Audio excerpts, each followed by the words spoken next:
Memang senang dan bangga kalau di dalam bernegara kita memiliki seorang pemimpin yang memiliki keterampilan kelas dunia seperti presiden pertama kita yang pandai bermanuver di tingkat dunia, memprakarsai non-blok, memimpin konferensi Asia Afrika, membangun Ganevo diplomasi melalui olahraga, mengambil Papua dengan manuver diplomasi ke Amerika dan PBB. Kalau yang sekarang, pemimpin setelahnya semua jago kandang. Lawannya yaitu hanya rakyatnya sendiri dan mereka yang punya otot pengetahuan bernegara dan berekonomi yang beda, itu aja lawan mereka. Para pemimpin setelah Soekarno hanya berebut anggaran dengan proyek-proyek yang modalnya dari dua sumber, mencekik rakyat dengan pajak-pajak dan berhutang pada negara asing.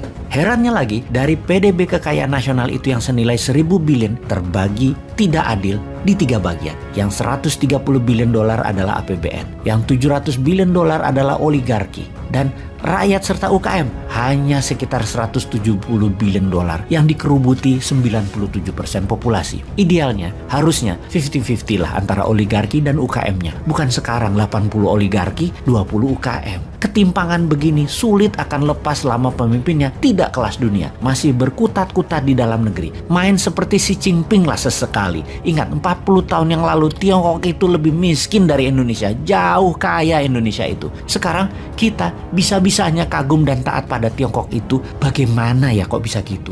Bukannya meniru dan memodifikasi apapun supaya Indonesia berdaulat. Ini semua bagaimana sih sebenarnya? Jadi kita lihat berdasar data apa yang Tiongkok akan lakukan mengambil peluang krisis Ukraina. Pastinya kita lihat fakta data. Kita mundur sekitar di tahun 2014. Ketika itu Rusia mencaplok Crimea, sebuah wilayah berdaulat di Laut Hitam, baratnya Rusia. Tiongkok membela Rusia dengan mengatakan pihak barat yang memulai pertikaian tersebut sehingga Rusia harus turun tangan mengatasinya. Kita lanjut di tahun 2022 ini. Tiongkok kembali membuktikan kesetiakawanannya dengan Rusia dengan menuliskan di headline berita nasional Tiongkok, Amerika menggunakan krisis Ukraina untuk mensahkan gerakan militer di Eropa, di mana kita tahu bahwa bagi Amerika perang adalah profit. 25% pendapatan negara Amerika adalah dari mesin perang, jualan senjata, dan untuk senjata tersebut Amerika harus create demand, harus menciptakan demand dengan adanya perang tersebut. Di sini Tiongkok membawa framing Amerika lah yang sesungguhnya ingin perang di Ukraina. Inilah strategi komunikasi Tiongkok, blame the West. Strategi kedua Tiongkok bagaimana? Semua musuh Amerika adalah mitra bisnis Tiongkok. Strategi ini dalam akademi militer istilahnya adalah flanking attack, mengambil musuhnya lawan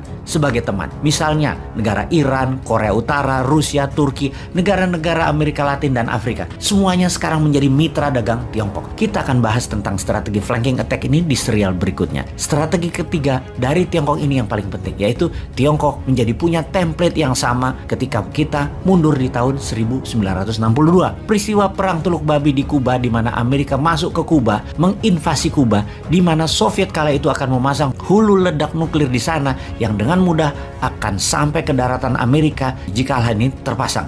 Invasi Amerika ke Kuba itu berakhir gagal, namun perang dan pendaratan serta invasi dilakukan oleh Amerika. Ketika mata dunia sedang fokus ke Kuba, pemimpin besar Indonesia Pak Karno ke Amerika bernego untuk ambil balik Papua dari Belanda, dan Amerika mendukung penuh dengan memberikan hak vetonya di PBB. Di tahun 1963, Operasi Mandala membebaskan Papua Barat pun dilakukan setelah mendapatkan go ahead dari Amerika. Amerika sisi lain mendapat izin di Grasberg sebagai kompensasinya. Strategi pintar Soekarno memanfaatkan krisis Kuba. Dan apa yang dilakukan oleh Tiongkok di tahun 1962 di saat yang sama itu? Apa yang terjadi? Tiongkok serang India. Jadi strategi ketiga Tiongkok pada saat krisis Ukraina menjadi perang Ukraina kemungkinan besar adalah benar, menyerbu Taiwan. Dan jika itu benar terjadi atau mendekati terjadi, apa yang dilakukan pemimpin besar Indonesia Tuan Lord akan lakukan? Ambil balik Timur Timur, printing money berbasis proyek untuk membangun 50 kawasan ekonomi khusus, atau tetap wondering what happened, teuing aya naon di dunia,